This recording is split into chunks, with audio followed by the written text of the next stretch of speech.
Any chance you'll cooperate with Special Counsel Robert Mueller if he asks? You know, that's a question I'd have to determine after my attorneys have some discussion. If there's wrongdoing by other people in the campaign that I know about, which I know of none, but if there is, I would certainly testify honestly. I'd also testify honestly about any other matter, including any communications with the president. Wow. Indicted former Trump advisor Roger Stone has apparently not ruled out the possibility of cooperating with Special Counsel Robert Mueller. Meanwhile, new analysis from the New York Times found that Donald Trump and his associates had more than 100 contacts with Russians before the inauguration.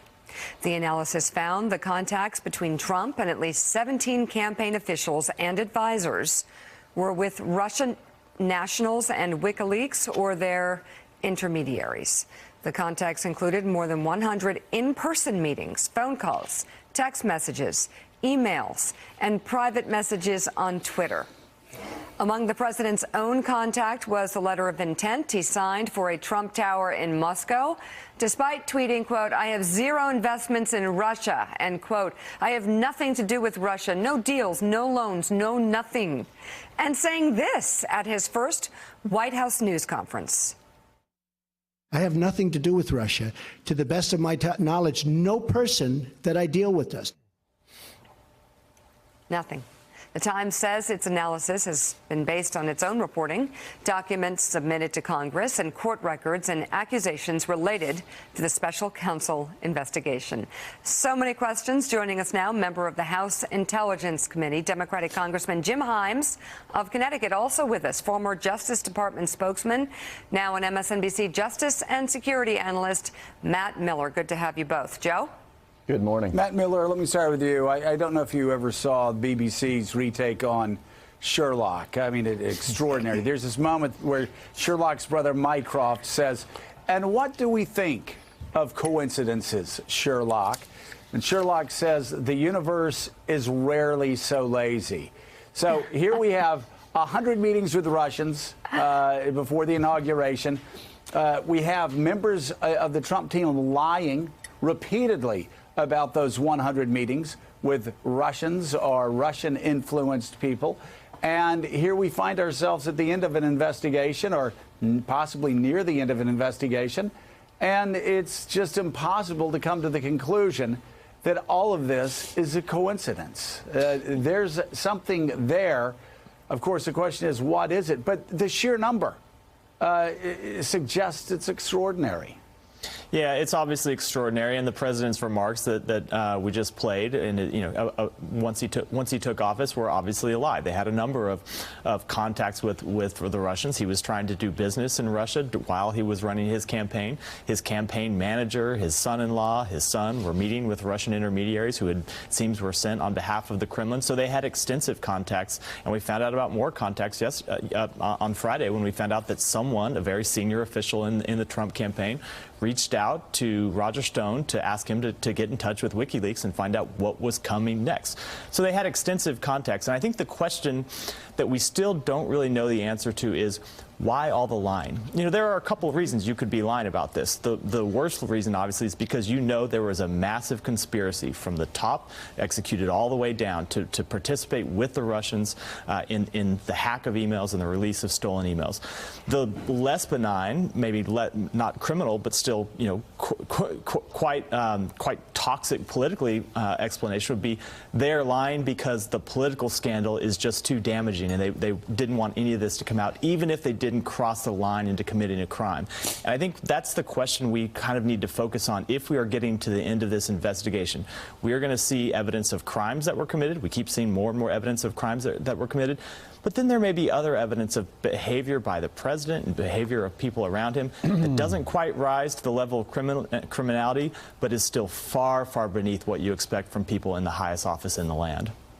Congressman, we have now, of course, and you're going to be investigating this. We have now, though, direct evidence we just showed on TV, and there's so much more of it, but of the president lying about his contacts with the Russians. We have the vice president on tape lying. about the campaign's contact with the Russians. The Attorney General, former Attorney General, lied in testimony before Congress about meetings with Russians. His son lied about a meeting with Russians in Trump Tower. His son-in-law lied about meetings with Russians and didn't put it on the disclosure form. His national security advisor did the same. I could go on and on. All the president's men have all lied about meeting with Russians. What do you do? Well, I mean, there's so many different directions that your committee could go in, but you know, where do you start? Well, Matthew's right. I mean, that's the big question. I mean, it's no longer a news story that people, including the president, are lying. The president lies on Twitter pretty much every single day. But the fact that everybody is lying and going to jail for lying, these are not innocent lies. You know, Roger Stone, most of the counts against him are for lying to my committee. You don't make those lies, I think, unless you're defending something. And Matthew is right. I, having sort of been in and around this investigation for some period of time, there's nothing about the Trump people which suggests that this is a highly calibrated, well-executed, massive conspiracy. They don't seem to work that way. I think it's much more likely that, you know, there was an understanding within the team of what the president's objectives were with respect to the building in Russia. And the question is, I think the big remaining question, because we're way past collusion, right? If collusion is helping each other out, there was lots of helping each other out. The question is, was there coordination and quid pro quo?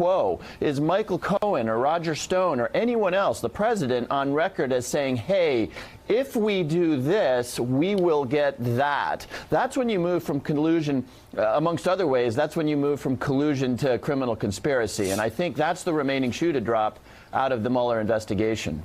Casey.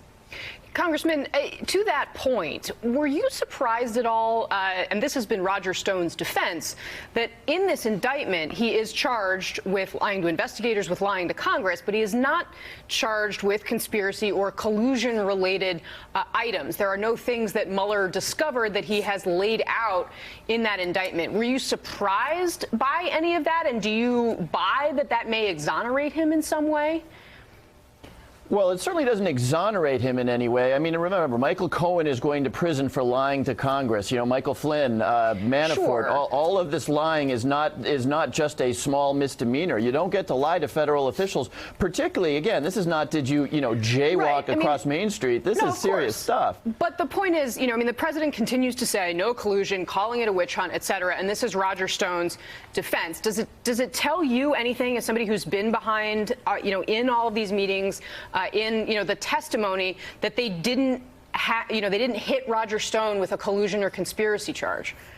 Well, I think, again, remember, collusion is just working together. The question is, will there be criminal charges levied against anybody for conspiracy? And that, of course, that's the closing act of this drama, right? I don't think that, and again, we're all speculating on Mueller. None of us really know what he has, including the New York Times with their list of contacts to Russia. Nobody really knows what Bob Mueller has. But if there was, in fact, a conspiracy on the part of a presidential campaign to conspire to defraud the American people or to defraud the government, that, believe me, is the closing act. It's the fourth movement in that symphony, and I don't think it gets revealed around a character like Roger Stone or Michael Cohen. That is the closing act of this whole thing. And by the way, we should be very clear, just because just because everybody is lying doesn't mean that there's a massive Hollywood ending here. There could just be a whole lot of sloppy behavior, do anything for the boss. We kind of think the boss wants the building in Moscow. So, but again, to your point, your question, Casey, if that is out there, that is the closing act of this drama. Yikes. Congressman, before you go, what's the status of your committee? Is it up and running?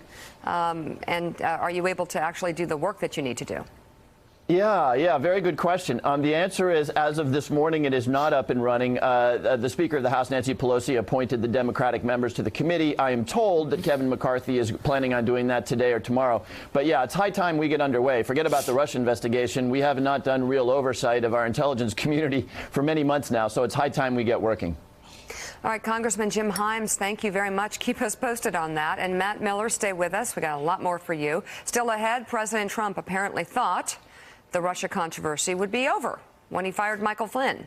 Chris Christie says he tried to break the bad news to Trump, telling him that it probably would not be the case. We'll have more details from the former governor's new book straight ahead on Morning Joe. Thanks for checking out MSNBC on YouTube, and make sure you subscribe to stay up to date on the day's biggest stories. And you can click on any of the videos around us to watch more from Morning Joe and MSNBC. Thanks so much for watching.